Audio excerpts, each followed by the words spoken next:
So in this episode, my wife and I of 17 years are going to talk to you about some things that we've seen after working with hundreds of marriages.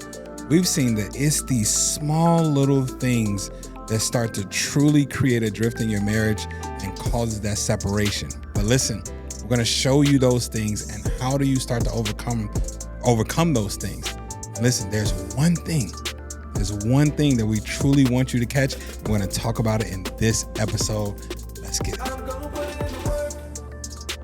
So most marriages don't fall apart because somebody forgot to take out the trash, right? They usually also don't become disconnected overnight. It often happens much, much slower than that. It's the interruptions, it's the sarcastic comments, it's the assumptions, little habits, things that continue to happen that don't seem like a big deal, right? Until one day they are. And so today, we're putting those habits under the microscope. So let's dig in with us. Welcome to another episode of the Work Behind the Vows podcast. Yes. I'm your host, Words Taylor, here with my lovely and stunning Great Scott. Are you trying to see how much bigger you can make this every episode? Is that what we're doing? Oh, wife Jolanda Taylor. Great Scott. Welcome. Hey, babe. Hi. And welcome to the Work Behind the Vows. Around here, we have real conversations about daily decisions and the habits that go into healing marriages, right? And today is no different. We are in a series. If you have been here already, we're on, I think, episode 3 of the series. Three of the series, yes. It's Marriage Under the Microscope. Yeah. So episode 1, just a little recap, we talked about those simple, small, intense fellowships that really mean something deeper. Yeah. So the first thing I want to do is play a little game, not truly a game, but we're going to call it a game. It's called Habit or Harm. Habit or harm. Okay. So let's start with the first, is it a habit? The first behavior, right? Okay. Looking at your phone while your spouse is speaking. What are your initial reactions to that? That's harm. It's harmful. Right. Well, I mean, what does it communicate? Okay, we breaking them down now too? Yes, okay, we're as going well. into it. Well, I want your undivided attention. Mm-hmm. It communicates that I am disrupting what you're doing and that this thing may be way more important than what you're saying. So it's like, for me, it feels like, okay, just hurry up. Just come on now and just get to the point and I don't want to stop what I'm doing. Was I looking at my phone before you started talking? I mean, you could have been. We kind of had a situation with this today. Actually. Right. Or that was last night? No, this morning when you tried to talk to me and I was like, oh, when you were, I was on my phone. When you were watching something. Right. Yeah. So, but that's the thing, but this is a communication thing, though. It is. It could be communicating, that I was kind of in the middle of doing something. Give me just a moment to get this thing done. Does it matter if what they're looking at on the phone is work-related versus scrolling on social media? It doesn't matter to me. I'm saying it's like, so there have been times you've come up to me and you'll want to talk or whatever, and it's like, hold on, let me finish this. Or we'll say, hold on, let me finish sending this text. Let me finish sending this email real quick. Or let me finish this thing because I don't want to forget it. Or, this is something that's on my mind now. Or either do you mind waiting? Or I can come and get you as soon as I'm done. Okay. Like that communication works perfectly. Or, I make the decision whether, okay, cool, I'll wait. Go ahead and send it real quick. Yeah.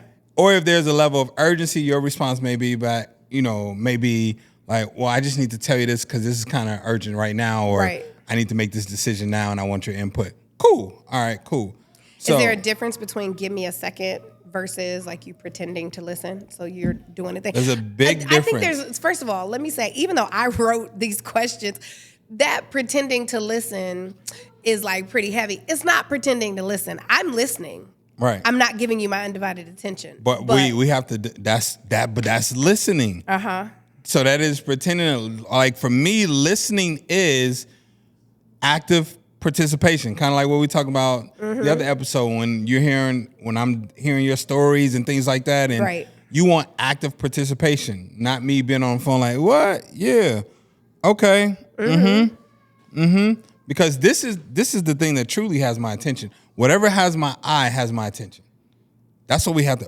What has my eye has my attention. So that speaks to something later. I'm gonna keep that. We're gonna pin that right there. That's good. That's good. So to put this thing under the microscope, looking at your phone while your spouse is talking, the issue usually isn't the phone. For sure. The issue is whether your spouse feels like they have your attention or not. That's it. That's it. Or yes, just priority. Whether they are valued enough to have your attention, but even more so, I don't want it to seem like, dang, you're coming in the room now, I gotta put my phone away. But is there a level of respect that I have where either you can stop that for a moment and hear what I have to say, or communicate your needs? That's it.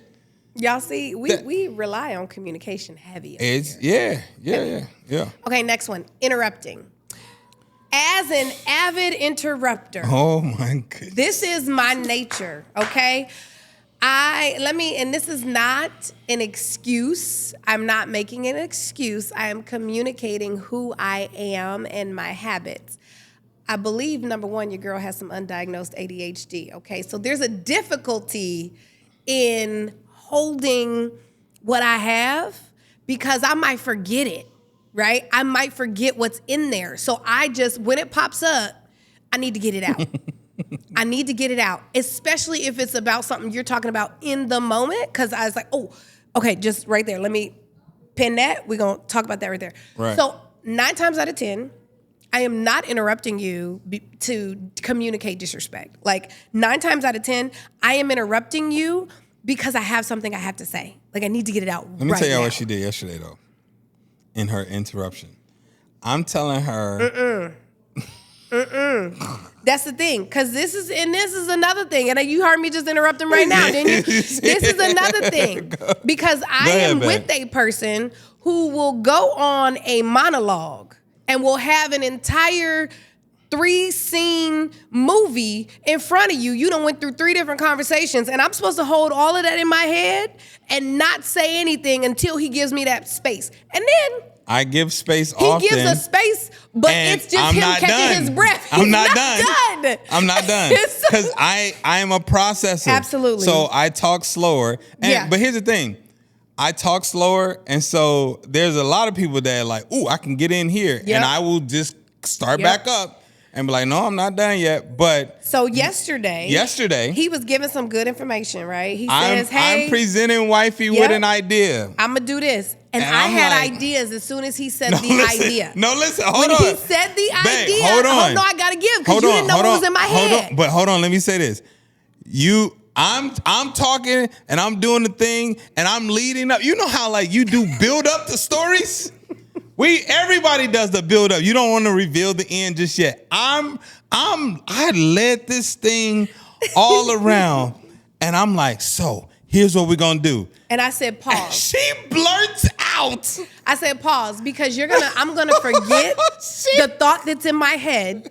And I need to tell you this right now because I feel like this is a transition space for you. You're going somewhere else. What I need to tell you is this is what we should do there. These conversations that we had, and this is what we should do. It was about our Patreon. So she was like, this is what we should give them in the Patreon. Now, I didn't lay this path. And she know where I'm going. You also spent 15 minutes talking about it. So I did not have the opportunity to give you what was in my head. I'm building it up. And so she says it. So I said, okay, babe, go ahead. Since you want to feel like you said it first. So as evident here, some people interrupt because they're excited. Right? It's not always a disrespect thing. Yeah. They're interrupt because they're excited. I will say that the consistent interruption, it will start to get to a point where if it's such a habit, if this is a habit that continuously happens, then that habit will translate in other areas, right? So if interruption is a habit that you all have formed in your marriage, then when you all get into an intense fellowship or a disagreement, that interruption is going to show up. It's going to show up then. in intense moments, the interruption is going to show up. And it's going to communicate something different. Exactly. It may still Every be single excitement. time. I don't want to forget what I was thinking, but it's going to communicate. Or, yeah. I don't value what you're saying. Exactly. Or, and so like, those I'm little dismiss things, that. now your spouse walks away feeling like, see, every time I try to talk, I'm not valued, I'm not heard, or their self-talk, it starts to disrupt their self-talk. Yeah. So, and that's not what we want, right? We don't want to disrupt each other's self-talk. And so, yeah. And so putting interrupting under the microscope, regardless of your intention, interrupting your spouse typically will communicate that what you have to say is more important than what they have to say. For sure. That you don't value what they have to say, and that's not your intent. Exactly. I mean, but there are environments where it is okay. Like, for instance, we're on a podcast. And that, let me jump in. I gotta get in. Yeah, let me jump in. Let me, we double dutch, all of that stuff. Otherwise, y'all gonna see me sitting here just nodding my head. Exactly. So, I mean, that makes sense that there's going to be interruption. But then it's like, we have to set a boundary of, when it's intense and I'm trying to get my point or my words out or whatever. Yeah. And then there's a constant interruption. Now it starts to get to the point where it's like that intensity changes it too. The intensity That's changes. The time to stop and pause. Yes, period. For sure. Okay, next one. Saying I'm listening without making eye contact. If we go where you said, wherever your eyes are is what has your attention. I believe that someone can truly listen without making eye contact. Wherever your eyes are, that's where your attention is. I believe that someone can listen without making eye contact. Yeah, but however, that's not the issue. I believe it is possible. I know I do it often. I sit in lectures. I sit in church. I sit and I listen. I am not looking. I may be taking notes and doing something else because go back to what I said in the beginning. I believe your girl has some undiagnosed ADHD. So even in school, I used to doodle the entire time that the teacher was telling me something. Right. So I believe it's possible to listen without making eye contact. The thing is, what does that communicate to the person who's speaking to you? Right. And that's what matters, right? That's what matters. Because it's not communicating good things to them. It's communicating that thing has your attention, that thing is way more important. Yes. So putting listening without making eye contact under the microscope, listening isn't just hearing. For sure. Right? That's the thing. It's making the other person feel heard. And in the beginning, when I talked about that one of those big things, that one thing that I wanted to reveal, and we'll talk about it more as we continue, but that listening part, and listening, we say we want to be heard, seen, and understood. Yes. Heard, seen, understood. Heard means that you listen to me, you value what I'm saying, you consider what I'm saying. And if I bring up a concern, you're willing to go through the process of curing that concern. Or if I have a disagreement or we don't agree, then we're going to work on coming to an agreement. This is listening. And when I remember there was a guy, he's a millionaire, and he was telling me this story. And he was saying that, man, my wife, I did all of these things. We bought the home, we bought the house, we bought we bought the cars, we did all of these things, and I looked up and she still wasn't happy. And you sent that to me. Oh yeah. And then he was talking about,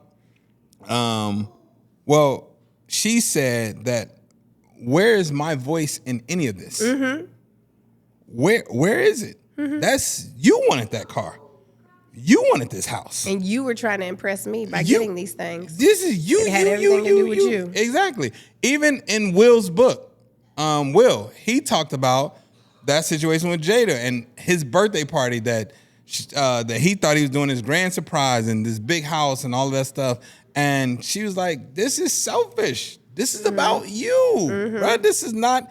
So listening is a huge valued part. When you say, in the morning, hey, babe, you know what? I ain't have a good sleep. I'm feeling some type of way. All of those things. All right, what do you need from me? I just need to be left alone. Mm-hmm. Bet. Got you. Me hearing you feeling validated in your voice and all of those things, that's highly important. Yeah, absolutely. So, absolutely. Next one, correcting your spouse in front of others. Oh, no. Remember, we call it, that's our backstage. That's backstage. Yeah. But it doesn't have to be, so I'm not saying this because I'm saying it's okay. Yeah. I'm just trying to help the audience understand. It doesn't have to be like this big egregious thing. It could be the spouse is saying something, well, actually it was. Yeah, nah. You know, or they're saying something, no, that's not actually how it happened. It happened this way. We just gonna be wrong together. Yeah. I have let him be wrong in public. Yes. And then we get in the car. And we get in the car and she's like, hey, babe, you know that's not the way that happened. You know that. Right? I was like, oh, it ain't? Oh, okay, well, you know what I'm saying? But we going to be wrong together. Because let's be real, does accuracy matter? No. Yeah. It don't. And if somebody else does correct me, then we both better pretend like, oh, okay. That makes sense. Okay.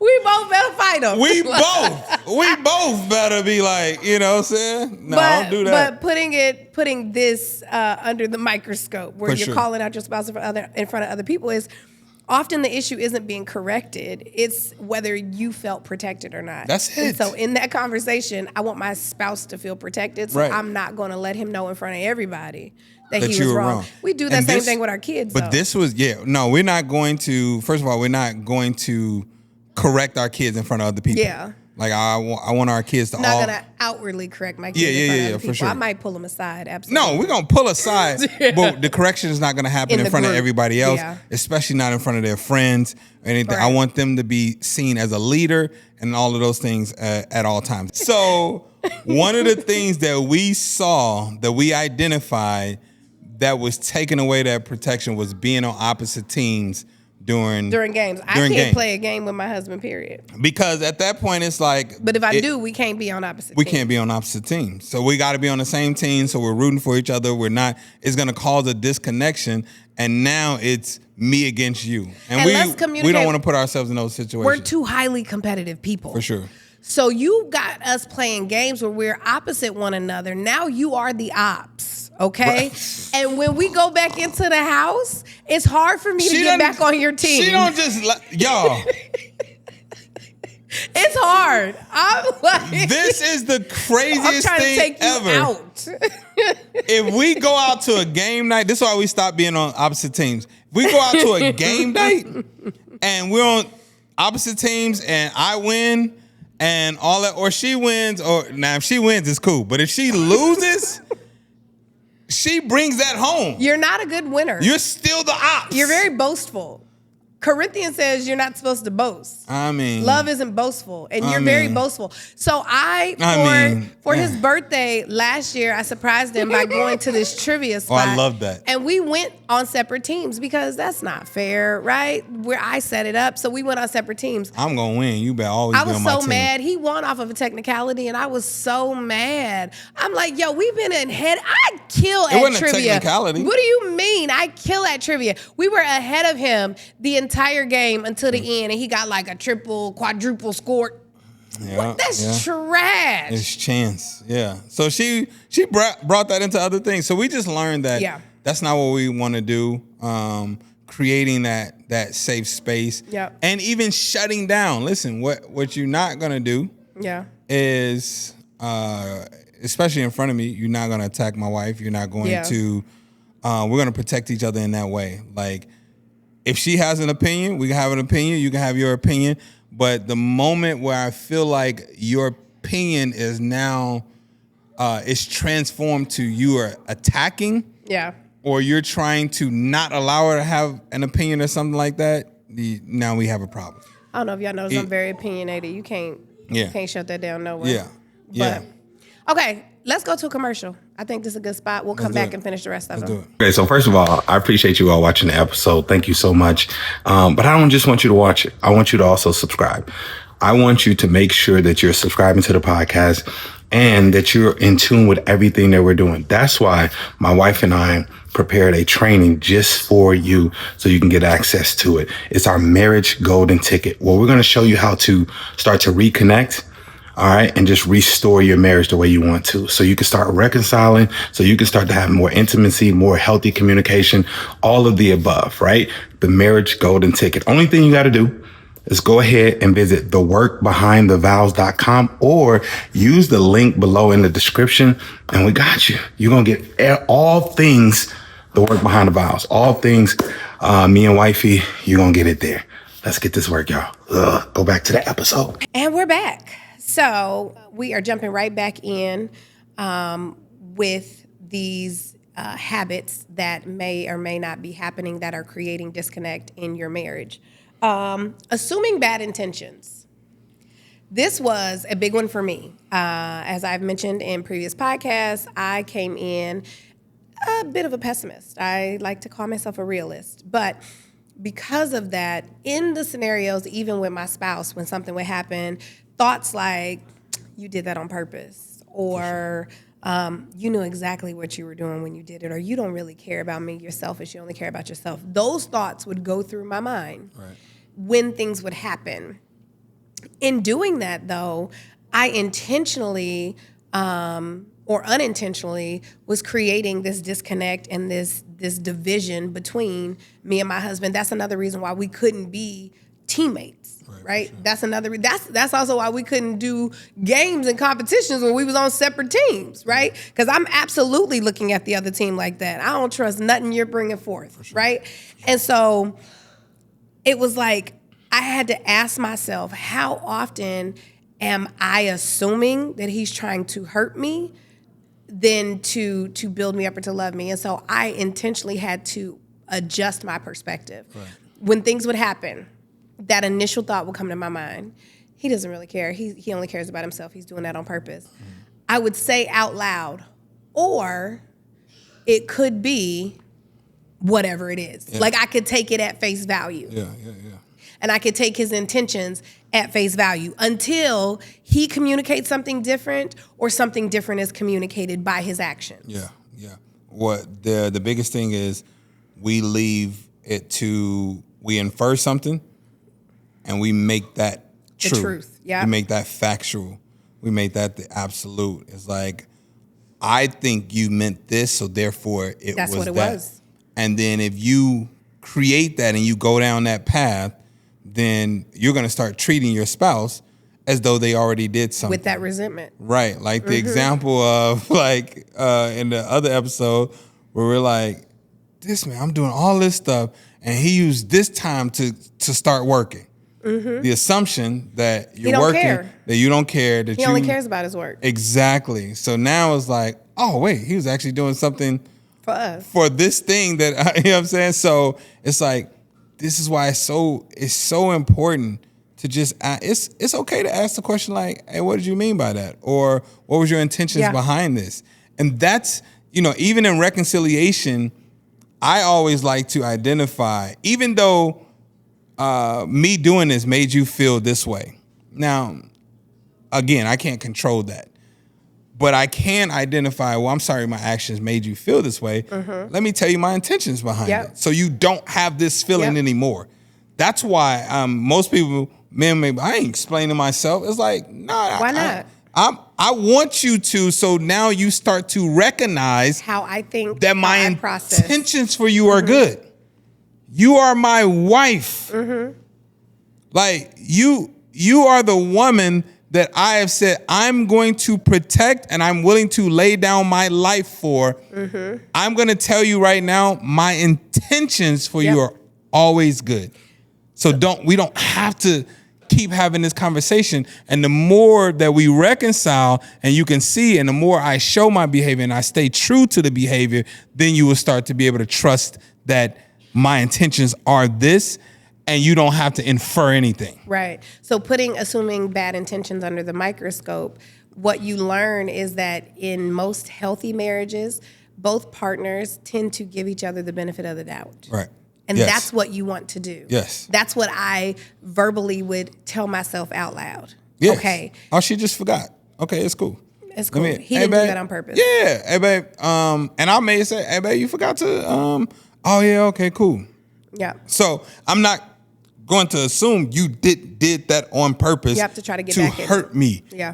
And let me also say this.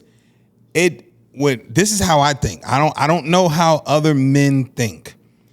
It does not serve me to hurt you or to deliberately do something that may bring you down, or that will cause you to have negative self-talk, or that will cause you to feel insecure, or that will cause you to feel beneath me or less than, it doesn't serve me. Right. Because when the business moves and stuff we're making, when I run something by, I need you in your sound mind. I need you fully confident. I need you fully aware. I need your positive self-talk. I need your esteem to be high. Yeah. I need the best of you in order to go where we're trying to go. Absolutely. And you feeling like this, and I'm the reason that you feel that way, it does not help me. Absolutely. In any way. No, that's good. That's good. The next one is keeping score. This little thing will completely devastate your marriage. Keep record of wrong. Absolutely. So like I cooked yesterday, you haven't cooked. Yeah. I put the kids to sleep yesterday. I woke the kids up. These are all scores that I've kept. We had sex this number of times last month. Like all of those things. But it's like, why are we keeping score? What is that? What is the true meaning and understanding behind the keeping score? We feel insecure. And I feel like I'm giving more in the marriage than you. I feel like I'm giving more in the marriage than you, but I also feel I'm in defense. And I feel like I have to prove to you that I am doing something because you make me feel insecure in my space, in my place of who and I am within this relationship. And I also don't feel valued for the things that I am doing. Yeah, absolutely. Absolutely. Yeah. So that's why, like, there's sometimes you send me something and you're like, babe, you see what they're saying, all the stuff the wife go through? And I'm like, why are you sending me this? As though, because I've communicated. So it's like you say you understand, you verbalize that you understand, but your actions communicate that you don't fully understand all the time. The interpretation So may communicate that. That could be. But so because of that, I'm like, well, let me share this to give a different perspective of that very same thing that I've already said. Yeah, you can look at these podcasts. I verbalize the value of the high value of, you know, where you are in a marriage and what you do and all of those things. So for me, it's like, I mean, if you want to just give a reminder, that's fine. But it's not, you know what I'm saying? Like, it's not like, oh yeah, she ain't doing nothing. Like that. Nah, I never said it was a she ain't doing nothing. But I'm just saying, like, it's because men will often communicate that they understand a woman's mental load. I know you understand the definition of the words. I know you understand what that looks like because you have it as well. But I know that you do not fully understand because you will say things or make comments. And I'm like, so he don't get it. But you told me with your words you got it. So like that don't mean I don't understand or I can't empathize. Going into, it's not about empathy either. It's just an understanding. Like going into that idea of perimenopause. I've entered a season of perimenopause in my life. You can't talk to me about losing weight the same way you did before I was in perimenopause. Right. Because if you fully understand what comes with that, then you understand that losing weight, it's a whole different ball game when your hormones are involved. So that's the difference with me. We can still have the conversation. It just the dialogue behind the conversation may change. No, can we still be on our weight loss journey? Absolutely. Correct. It looks different though. It looks different. Absolutely. Yeah, so cool. So now here's what we have to do in this season and all that. So that's all I'm saying. It's like, yes, but that's not, so I'm bringing that. You're still giving me the thing that worked before perimenopause. Yeah, so you like, babe, before, you used to just. Because I'm seeing you do it. You used to just fast. You were. Absolutely. You were fasting. My hormones were different. There were different things that were happening. You were doing certain things that really, truly benefit you in a high way. So I'm saying that, hey, it doesn't mean that I don't understand because I bring these things up. It's a suggestion. And the communication can simply be like, no, I attempted to do that. That doesn't work now. Right. Or whatever. It's not you got to do this thing or anything like that. Or because I'm bringing it up does not indicate a lack of understanding. So that is your perspective. Okay. Because I can use that exact same thing and say, like, so if you tell me, hey, every time I eat pizza, I get indigestion. Right? Every time I eat pizza, I get indigestion. Mm-hmm. And you come to me and you're like, I'm hungry. And I'm like, oh, well, here's some pizza. You should eat pizza. Right. Do I not understand that you get indigestion every time you eat pizza? You can still have an understanding of that. But still suggest the very thing that's going to give you something that makes you uncomfortable? Okay, so now maybe this time you are suggesting like, well, hey, you can have this pizza and this doesn't have this on it, or this doesn't have this on it. But it's not a different suggestion that's coming. So that's what I'm saying. That's where that perception that you're not understanding comes in, because you're still presenting the same thing that worked previously in the same packaging. Yeah. I think to put a blanket statement out and be like, well, because you said that obviously means you don't understand.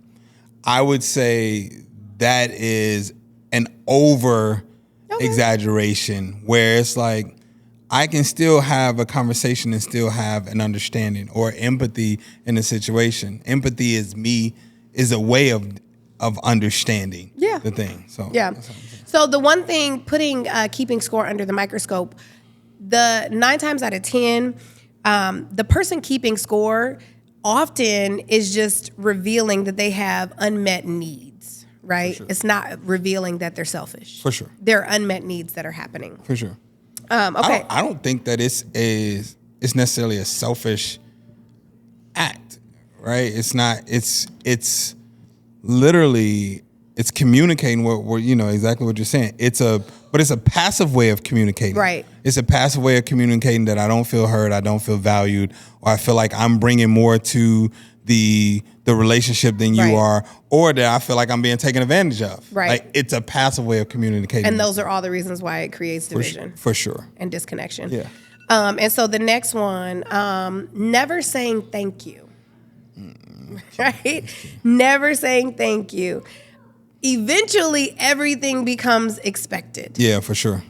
Yeah. You do this because you're supposed to. I know I am a notorious offender because I grew up where it was like, you do because you're supposed to. You live in the house, you take care of the house. Yeah, you eat some food, you pick up after yourself. Like and who needs a pat on the back for these things that you're supposed to do, right? But if you never say thank you, if you don't take that extra effort to thank people for just their regular responsibilities, it can become a space of resentment. And you feeling very entitled. Mm-hmm. So this is why even, I don't care that it's their mother, even my kids, every time mommy hands you a plate, you say thank you. Before you take it, you say your grace, you say thank you. Yes. And they even see me saying thank you. Like, mommy made my plate, whatever, fixed my food or whatever, I'm saying thank you. Yes. And you're going to see it. I don't take any of that for granted. I mean, so never saying thank you under the microscope, gratitude keeps ordinary responsibilities It's fuel from becoming invisible. It's premium fuel. It keeps it from just becoming a part of the noise in the house. Yes. It puts it on blast as being something that is valued and respected. Yeah, for sure. Okay, next. I was definitely notorious for this. Using sarcasm during conflict.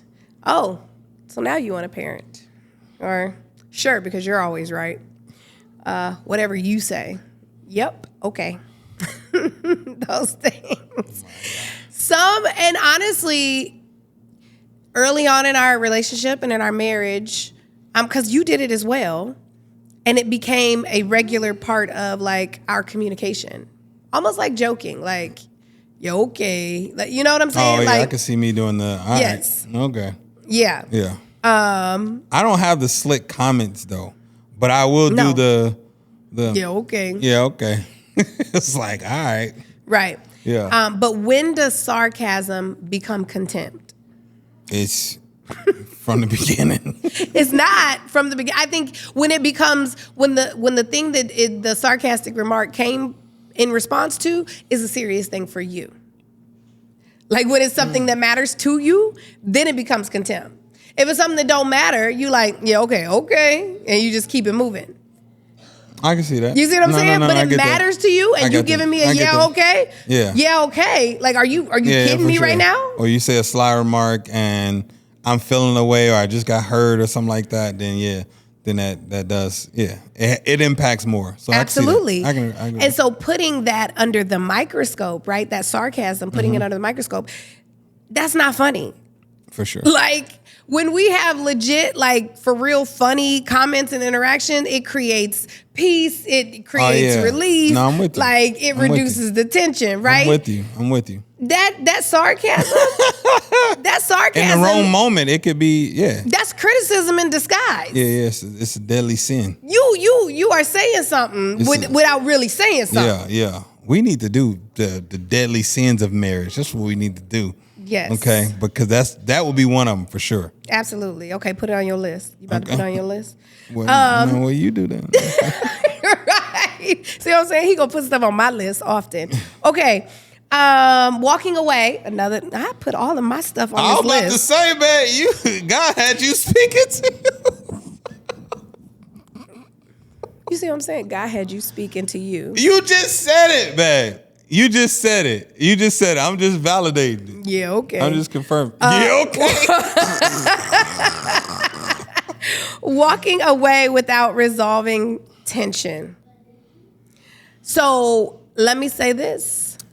I'm in agreement with you. My initial reaction in doing that, I am walking away to avoid saying something that's gonna hurt your feelings. For sure. But also, I learned that, and this is not something that we even deal with now, the walking away. But I learned that the walking away was also because you may have said in the conversation, "Yo, I'm done." Yeah. And I've been like, "No, we ain't done yet. Issue. Like, we're gonna have this conversation." And you're like, "But I'm done." Yeah. But I'm not. Yeah. So, and now the walk away, it's like, you don't know. There was a couple times I was like, you know, if I was that type of man, yeah, okay, and the Holy Spirit kept you. There's a piece of hair I can just. The Holy Spirit kept you so that you retained your honor. Okay. Thank you, Holy Spirit. Thank you, Holy. That's what it is. Thank you, Holy Spirit. And let's be real, because I am a walk-awayer. Okay. Right. Is taking a break healthy? Absolutely. Absolutely. Let's just bookmark this. Is disappearing for hours and or days? It's a whole different conversation. Yeah. I think the hours is fine if they're so like anytime there's a break or we stop having a conversation intentionally, I think that's healthy. Absolutely. If we say, if you use your code word or phrase and you're like, hey, let's bookmark this, let's do a timeout. Let's do this. We'll come back to it later. And that ends up being 3 to 4 hours later. Yeah. Cool. And that's a cooling off period. Yeah, exactly. But it's different between having a cooling off period versus avoiding the issue. Yeah, or avoiding the issue. I'm just not talking to you in order to avoid it. For sure. That's a whole different issue. Absolutely. And that's what we don't want to do. You can have healthy cool off periods, but you don't want to avoid the issue. Putting that walking away under the microscope, space should create clarity, not distance. So when I go off on my own and I'm not talking to you, I am still dealing with it in my head. Like I'm running through, okay, so what did I say? Yep. What could I have done differently? Yep. Well, he said, and God is like, but go back to, what did you say? Yep. What could you have done differently? We're thinking about reconciliation. Yeah. Otherwise, if you do it in an unhealthy way, where you're doing the storm off or you're avoiding, now where your head is, see, I would never have to go through this with so-and-so. That's why I don't want to be here. This, I'm trying to tell you, like I knew that there was red flags and all this stuff. And, so now you your mind goes in a different place. Yep. So unhealthy reactions and an unhealthy system, if you don't have a system of how we actually reconcile, then you're going to have unhealthy thoughts. Otherwise, the thoughts are going to be like, all right, God, show me me. Yeah. Show me, okay. Absolutely. What did I miss? What did I miss here? What did I misconstrue? Help me to kill my ego right now. Yeah. All of these things. I got to kill this flesh so I can go back and reconcile. Yeah. And the last little habit that can create a huge dent in your connection is saying whatever in response to your spouse. It's such a tiny word, but it has such a huge impact. And first of all, even in saying it right now, I feel so childish in saying it out like, whatever. Like, it feels so childish. But what does it actually communicate? Yeah. I ain't listening to you. Yeah, I don't care. I don't care what you talking to said. yourself. I have given up. I am done. For sure. It's over, and you're not worth this conversation. For sure. I'm done with this. Yeah. Whatever. You know, come on now, because somebody's gonna be in the comments. Well, so I'm not ever supposed to say whatever. Listen, I just want y'all to know we read the comments in every video. I have seen where people have commented, oh, so now I'm supposed to walk around on eggshells. Yeah. Now I'm supposed to say, why do we have to be so dramatic? That's why do that's that little victim behavior. Right? So now it's like, okay, so now I can't tell you, but it's like I can't tell her anything. I can never use whatever. So what am I gonna say? It's like no, you know what we mean. Yeah, for sure. Like say, hey, babe, please don't do it this way. I don't like it that way. Whatever. That you know the difference between hey babe, are you cool if we eat here? Oh, it's whatever. It's whatever. It's whatever. You know on the podcast they said don't say whatever. Now they're gonna be blaming us. You know, it was like, yo, I'm thinking about we going to here or we're gonna go here. Which one? Whatever. Yeah. That's the difference between, hey, I ain't like that you did that. Can you please stop doing that? Whatever. Now, let me also say the first example of whatever he gave me actually irks my nerve. Like, I'm thinking we could go here or go here. Which one you think? It's whatever. That one bites me in the butt every time. Here's the thing. I know. I'm frustrated by that one. I gave you two options. Pick A or B. With me, I will eat at the same place every day. I won't.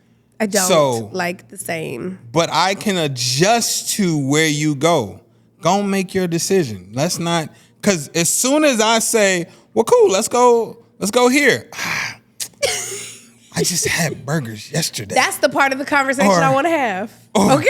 That's what I want to have. Now the kids do it where they're like, well, we had burgers yesterday. We just had this yesterday. We haven't had Mexican in a long time. Do we have quesadillas? I'm not about to have. That's a whole dialogue that I don't need. Because he's like, I'll go wherever you want to go, and you pick the place, and he's, well, did you look at the menu? Can you send me the menu? I gotta find my protein options. Send me the menu. No. I'm gonna go there, but send me the menu so I can make sure that my food is there. I'm gonna be good to go. But putting whatever under the microscope. Sometimes one dismissive word can hurt more than the entire argument. For sure. Like, legit. Like, that whatever can hurt even more than the fact that you had this intense fellowship just to begin with. Yeah. Right? I don't think whatever is not my word. Mine is I don't care. I don't care. Yeah, I don't care about that. My daughter hates when baby, I don't care about, so. Mine is I'm done. Yeah, yours. I'm done. I'm done. Right. You can talk all you want. Or okay. Okay. Yeah, that you said it like you're like okay. I'm done. It is what it is. Yeah. So okay, let's move on. Mm-hmm. So I hope you got some jewels from hearing those little things. Oh man, the small things that can create division and divisiveness within your marriage. And I hope you got some practical tips, tricks, and ideas of how to resolve those things, right? Yep. To make it where they aren't creating that impact that they actually can. Yeah. So the next segment, I got some prompts, and I just want us to finish the prompt real quick. Okay. This is which habit surprised us. Okay. And this is in real time. We haven't gone over this. I'm about to say. We don't know. Okay. I wrote the prompt, but I didn't even finish it. Okay, so I didn't realize I was doing this. So I'll start. Excuse me. So you would always tell me, because he'd always, I don't like the way you're talking to me. I'm like, I'm using regular English with you. I don't understand what you mean that you don't like the way I'm talking with you or talking to you. And I didn't realize that in the tone that I presented something, it was being communicated to you that I did not respect you. Correct. Or value what you were saying. Mm-hmm. I didn't realize that. Yeah. And so legit, like, I found myself going, it's funny because I just said in the comments, well, I'm not supposed to talk now. I found myself like, okay, hold on. Okay, this is what you want to say. Let me say it out loud. And can you please not? Like, I was role playing, right? To make sure that I was saying it in a way that could not be misconstrued for something else, because that was not my intent, right? That was something that I didn't realize. But I think that's good. But I also think that in your life, you're so used to having to be ready. Right. To have to be ready to fight, to be ready to rebuttal, to be able to be ready to argue, to be ready to defend your point, and it's like you would bring that same energy to me, and it's like, you don't have to do that with me. Like, I want to hear you, you know. So I think that's why that was happening. What's the prompt? I didn't realize I was doing this. I didn't realize my level of arrogance that I was. Maybe I did. You didn't realize. No, but I remember when we were in therapy and you were saying that I'm talking to him and I feel like he's rushing me through what I'm wanting to talk about and just try to fix it so he can be like, and you was like, it made you feel like, girl, these are small problems. Like, okay, what is it? Okay, just do this and then move on. Like, you felt like, and you said like the level of arrogance that and I didn't realize that was, I'm like, you got a problem, babe. Let's solve the problem. And like, this is the thing that. But it also comes because I'm a problem solver as well. Right. So it may be an insult to you, like, you know, you can't solve it yourself. I can't solve my own problem. Right. So I'm like, this little thing, girl, let's get it. So I didn't realize that was something. I thought this was no big deal.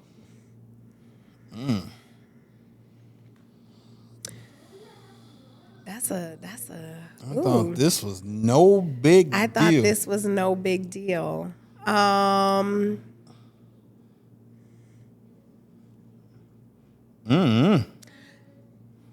So it's funny. I'm gonna say for me, which actually ended up being a huge deal. It was a trigger. I thought the play fighting was no big deal. Oh yeah. Because that's what I come from. Yeah. I fought with my brothers all the time, right? And I thought that was no big deal. But growing up in a domestically violent home, and you now being my husband, you're not my brother. It turned real. Yeah. Like, don't touch me. Like, don't hit me. Don't none of, you know. And it was like, it started out, we were playing. I remember you being like, how you get serious? And I'm like, nah, don't hold my arms down. Right, for sure. Like, you would do the thing you know I hate. Don't do that. Yeah. And it was like, oh, shoot. Like, I thought that was no big deal, but it was definitely a huge deal and a huge trigger for me. Yeah, for sure. That's something we don't even do. I don't even want to do it simply because you would try to get serious and then it's like, oh, she thinks she can whoop me. Yep. You know? And I'm thinking the same thing. Yeah. No, he think he can whoop me. I'm thinking the exact same thing. When I tell y'all, I'm looking at this, I say, I don't care how big you are. Oh my God. You think you can whoop me. Like, oh my God. Like, listen, y'all. This girl, I don't know. And it's because she grew up wrestling her brothers and all of those things. And her brothers are little guys. Okay? It's not the same. So when I'm wrestling her and I just lay on one arm and I put my other arm behind her head and I have her arm. So she's you better let me go. I'm like, okay, babe. You better let me go. You're not about to try to play me like I'm some. She's sitting like this and all of this stuff. I'm gonna tell you what I'm doing, okay? Because I could hurt him, okay? I could hurt him, but I'm saying in my mind, this is my husband. All right. He loves me. So that was like legit why we had to stop play fighting, because I was like, he think he can whoop me, and that's not what this is. That's not what it is. Man. Okay, the last one. Let me tell y'all this. She then comes to me one time and she's like, babe, let's do this this leg thing. Babe, we don't have time she for this. I got strong legs. Babe, we don't have time for your Y'all stories. know the thing where you cross the legs and then you try to push your leg down and the other person flips over. I wish we could show this. Yeah, but we can't. But we did it 4 times, and of course, her little legs were no match. So this is why it's like, hey, let's just focus on be excited that you're on my team. Okay? No, listen. Because, you know what I'm saying? So like every tree will fall. Okay? Oh my God. There's areas in every tree that will fall. Okay, go ahead. Okay? Go ahead. Don't get it twisted. I've worked hardest to change the way that I talk to you. For sure. There have been times, because that was the consistent complaint. You don't got to talk to me like that. Hey, There have been times where we are in the middle of an intense fellowship. This is more recent. And you don't got to talk to me like that. I said, I didn't talk to you in any type of way. I was actually very intentional on not talking to you in any type of way. Like, and he's, well, still. Like, and he'll come back later and be like, okay, so it wasn't the way that you talked to me. It was just that I didn't want to hear what you had to say in that time. There could be that time, but it's like, well, there could be times where it's condescending or it's whatever. It's like that little short, slick talk. It's, again, me bringing up, like, don't treat me like you treat these other guys. Right. I'm not them. Like, keep the separation there, because that's not what we're doing. Like, there's an energy that you can bring that it gets me to hear whatever you're saying. Right. They'll solve the feminine energy, and you can still be assertive in your approach, but it's unnecessary with me. You know what I'm saying? Yeah. Like, because when you give me this energy, then I'm going to bring that energy. Right. You know, So what you worked hardest to change? I work hardest to change the way I listened. Mm-hmm. I can see that. Yeah, for sure. I could absolutely see that. Yeah. Okay. So those are the habits that surprised us. Okay. Okay. That's good. Let's go to the second commercial before we come back with Who's More at Fault. What's going on, world? So first of all, I hope you all are enjoying the episode, but let me get a quick little break. I want to tell you all, as you all know, healing is a lifestyle. So we want to tell you real quick about Shackley. One of the things that we used to try to do is, y'all remember these? You remember these? Where you would try to fill up these and you have different bottles and you pick your Monday, your Tuesday, Wednesday. Well, we're done with that. With Shackley, all right, and my vitamins, look at this, prepackaged. And here's the dope part about Shackley. They're whole food vitamins, meaning they will actually spoil. Whereas you buy stuff off the shelf and it's filled with all type of metals and dyes and all of those things. Well, this is actually whole food, natural, and this is just for me. This is the vitalizer just for me. And guess what? We have this for each one of our kids as well. Our kids, prepackaged every day. Okay? Even has their name on it. So, boom, we rip it off. Another one comes out. Every single kid has one. Our entire family rocks with Shackley. It's rare that you're going to even see me get sick. Not just for my vitamins, but because, you know, I'm living a healthy lifestyle. And we want to help you all do the same thing. We put a link below just for you. Go ahead, check out our Shackley store. Also, we have things like for y'all that are trying to get your protein in. Shackley got you. Okay? We do a 5-day protein reset. Our family is all about Shackley. And your family should be too. I mean, if you want to keep them healthy. Let's get back to the episode. We're back with Who's More at Fault. Let's hope my husband. Okay, listen. So this is a good scenario. I think everybody's going to be able to relate to this scenario. I would just give the scenario, okay? Here's the scenario. One spouse notices the other seems upset and asks, "Hey, are you okay?" The answer is, "I'm fine." Later that night, an argument starts because the upset spouse says, the one that said they were fine, "You should have known I wasn't fine." Who is more at fault here? And then we could talk about what we would have done as well. I know. Yeah, I'm gonna go 70-30. Okay. The upset spouse is at fault. Why you ain't just say what was really wrong? Just say it. Absolutely. It's 90-10 for me. That's why 70% goes to that one. You However, go 90%. It's 70-30. However, the other one, come on, bruh. Like, be aware. But what would I do in that situation? What am I going to do in that situation? You're going to press the issue. I'm going to hit you. You're saying you're fine, but are you really? Because clearly you're not fine. I'm like, babe, this is happening. Clearly you're not fine. What? Come, talk to me, babe. What you need? All that stuff. And when that is happening, I've said, so clearly I'm not fine, but clearly I'm not ready to talk to you. Cool. I'm working through whatever it is happening. I'll talk to you when I'm ready. Right. So then we can communicate in that. So here's the only thing in that. When you respond that way, now I'm going to get irritated with you because I'm checking in on you and you starting sentences with clearly I'm not. It's like, yo, hey, just say, I do have something that's going on, but let's just talk about it later. Yeah. That's simple conversation. Yeah. Of now we both acknowledge you saw that I was aware that you weren't cool and you said you were fine. I could literally walk away and be cool. I don't care about your attitude late because you said you were fine.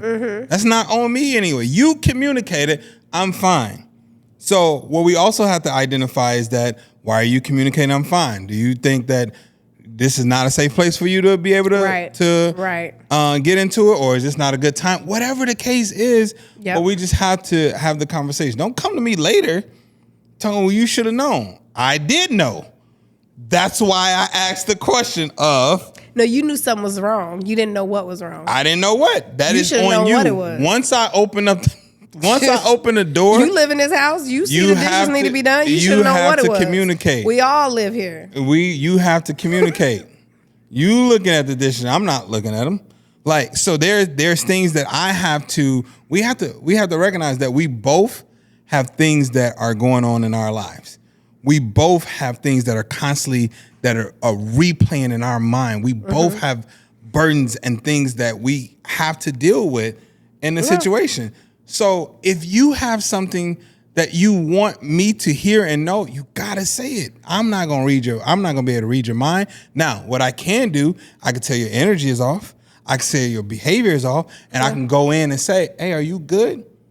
It is up to you now to be like, I'm not, but I'm also not ready to talk about it. Okay. Bet. And that is what I will do.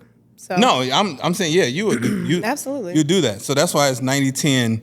70-30. The person's fault. What are y'all percentage? 90-10 is pretty. I'm being nice. He's only doing 90-10 because he sees himself in the spouse who didn't know. He sees himself in the spouse who is asking, "Are you okay?" I'm fine. That's why he's like, and I was 10% right. You was not. That's why it's 90. It's clearly 70-30, on right? how I'm going to handle the situation. Because it is also, it's both parties' duty to be present and aware in their relationship. Agreed. And to be able to identify when things are off and what could the catalyst have been to make it off. So, but I'm not doing right, you're not doing it, but that's still your duty. That's no to read your mind. No, it's not reading minds. It's reading the room. So it could be so like, okay, let's look at that. If you come here and your energy is off and you're not responding the same way, and I ask you what's going on, that could have been something, and I'm talking about the person. It could have been something at their job. Absolutely. It could have been something at church. It could have been somebody that cut you off. It could have been the dishes. That's the assessment that I'm saying needs to happen. So that's the assessment, because yes, it could be all those things. That assessment is on me to have? You should have it as well. Absolutely. Because it could be all those things, but it could also be because just before you asked me, "Are you okay?" I'm sitting here getting me and the kids ready to get out the door while you sitting there on your phone and talking about you ready to go. That sounds logical in your head, but that's not.